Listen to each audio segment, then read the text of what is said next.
Na nga guys, tapos na yung ating pagkabit ng concrete moldings dito sa tulay na lupa. Ayan, nakita nyo ang poste, nakakabit na, 3 poste yan. So ayan, napakaganda talaga kapag meron ito. Kaya maraming salamat kay General John Mago sa pagtitiwala sa GR Concrete Products. So ayan nga guys, ito nga pala yung project natin. Nandito tayo ngayon sa Tulay na Lupa High School at gagawin natin dito ay moldings. Lalagyan natin ng moldura ang mga pusti at lalagyan din natin ng frame yung paglalagyan ng pangalan ng school. So ayan, kasama natin ngayon dito sila Carl at si Utol Edwin. Ayan, sila ngayon ang mag-install ng ginawa nating moldura. So ayan na nga, umpisa na ang pagkabit.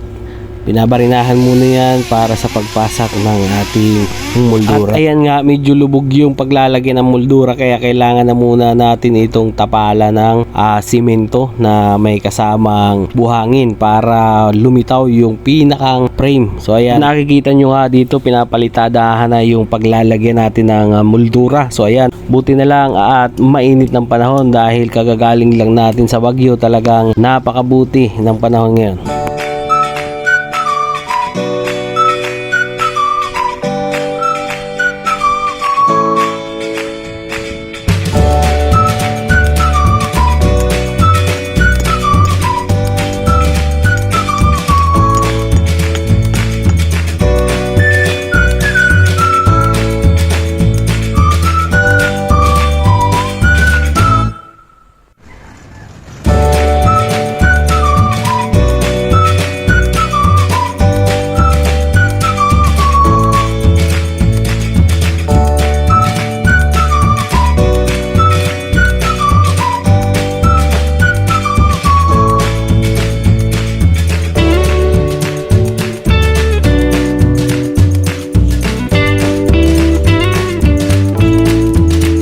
A few moments later.